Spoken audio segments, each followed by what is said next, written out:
क्या होता है जब हजारों साल पुरानी आस्था भविष्य की ऊर्जा से मिलती है। आज हम बात कर रहे हैं गिरिडीह की, एक ऐसी जगह जहां पवित्र पहाड़ सोलर पैनल से मिल रहे हैं और जहां परंपरा और बदलाव की एक बहुत ही अनोखी कहानी बन रही है। तो किसी भी जगह को समझने के लिए सबसे पहले उसके नाम को समझना जरूरी होता है ना। गिरिडीह, गिरी यानी पहाड़ और डीह यानी भूमि, तो इसका मतलब हुआ पहाड़ों की भूमि। एक ऐसा नाम जो सीधे सीधे इसके भूगोल और इसके मिजाज को बयां करता है। और यहीं पर गिरिडीह की दो अलग अलग तस्वीरें सामने आती हैं। एक तरफ इसकी सदियों पुरानी पहचान है, पहाड़ों की भूमि, और दूसरी तरफ एक बिल्कुल नया सपना, सोलर सिटी बनने का। ये अतीत और भविष्य का एक कमाल का संगम है।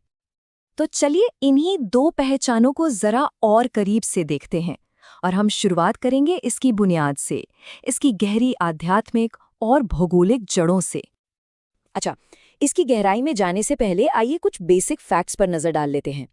गिरिडीह जिला 1972 में बना था और ये लगभग 5000 वर्ग किलोमीटर में फैला हुआ है। 2011 की जनगणना के हिसाब से यहाँ की आबादी 24 लाख से ज्यादा थी। तो इससे हमें एक अंदाजा मिलता है कि हम कितने बड़े पैमाने पर बात कर रहे हैं।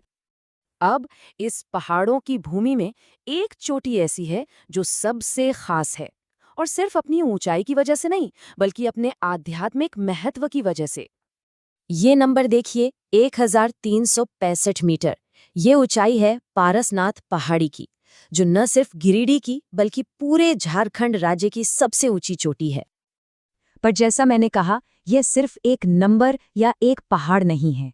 लाखों लोगों की आस्था के लिए ये जगह है समेध शिखर जी, एक परम पवित्र स्थल। मतलब जैन धर्म के लिए इसकी अहमियत का अंदाजा लगाना भी मुश्किल है। ये उनका सबसे पवित्र तीर्थ स्थल है। कुछ लोग तो इसे जैन धर्म का मक्का भी कहते हैं। अब सवाल ये है कि आखिर ये जगह इतनी पवित्र क्यों है? तो इसका जवाब सच में हैरान करने वाला है। सोचिए जरा, जैन धर्म के 24 तीर्थंकरों में से 20, जी हाँ, 20 तीर्थंकरों ने यहीं पर मोक्ष या निर्वाण प्राप्त किया था। ये एक तथ्य ही इस भूमि को असाधारण बना देता है। लेकिन गिरिडीह की कहानी सिर्फ समेत शिखर जी तक ही सीमित नहीं है।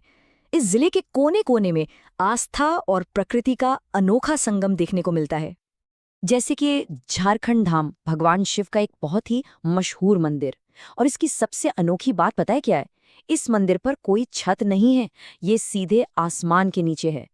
फिर आता है हरिहर धाम, जो अपने विशाल 65 फीट ऊंचे शिवलिंग के लिए जाना जाता है। माना जाता है कि यह भारत के सबसे बड़े शिवलिंगों में से एक है। और जहां आस्था है, वहां प्रकृति भी है, और साथ में थोड़ा रोमांच भी। खंडोली डैम को ही देख लीजिए, ये जगह प्रवासी पक्षियों का घर भी है और एडवेंचर स्पोर्ट्स का हब भी। लेकिन गिरिडीह की कहानी सिर्फ जमीन के ऊपर ही नहीं है। इसकी असली दौलत, जिसने इसकी आज की पहचान बनाई है, वो तो जमीन के नीचे दबी है।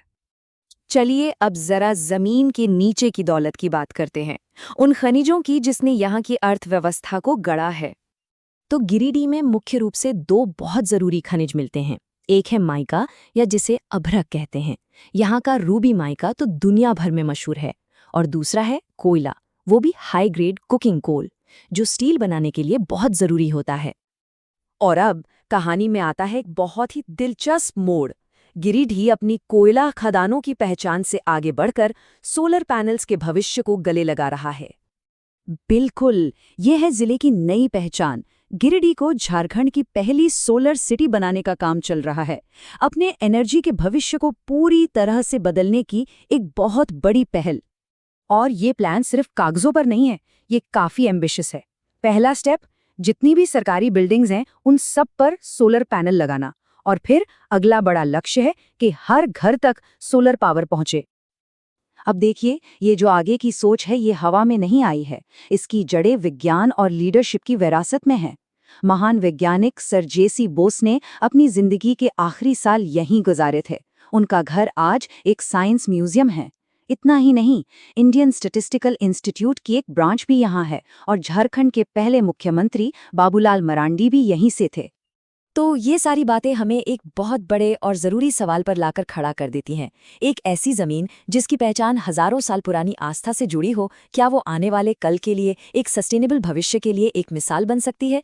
गिरिडीह का जवाब जो भी हो, ये एक ऐसी कहानी है जिस पर सबकी नज़रें रहेंगी।